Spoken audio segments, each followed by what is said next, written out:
so many lies.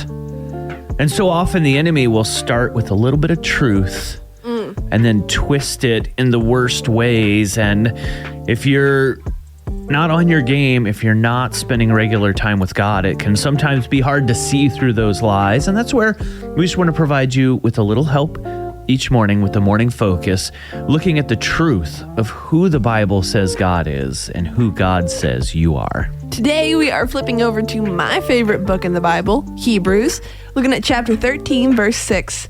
It says, "So that we may boldly say, 'The Lord is my helper, and I will not fear what man shall do unto me.'" Man, you might be feeling just defeated.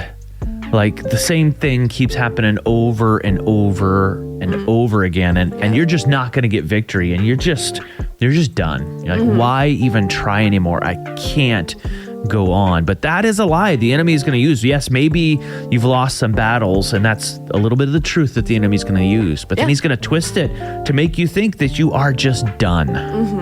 If you're even just going into the week feeling like you can't, like it's too much, like it's too hard, I've been in that place. I think Rick and I have both felt that before. And so when you take that lie and say, this is true about me, this is what it is. And honestly, when you're feeling tired, it's really easy to be like, yeah, that is me. But it's not what the truth is. And it's not what we have to take for ourselves as truth. That's why we have the Bible verses like this to remind ourselves of who God says that we are. Because honestly, you're not strong enough to do this on your own. That's right. You can't do the hard things.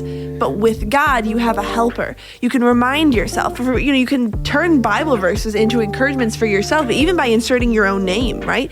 So instead of saying, "So that we may boldly say, 'The Lord is my helper," I can change this verse and say, "So that I may boldly say, 'The Lord is McKenna's helper.' McKenna doesn't have to fear what man should do to her or to myself." And you can turn that into a reminder and encouragement for yourself. And even a prayer. It's so easy to turn it into this prayer that, God, you are my helper. Help me not fear what man can do to me. And the reminder that you have when you feel defeated in Hebrews 13:6 is that you can do hard things.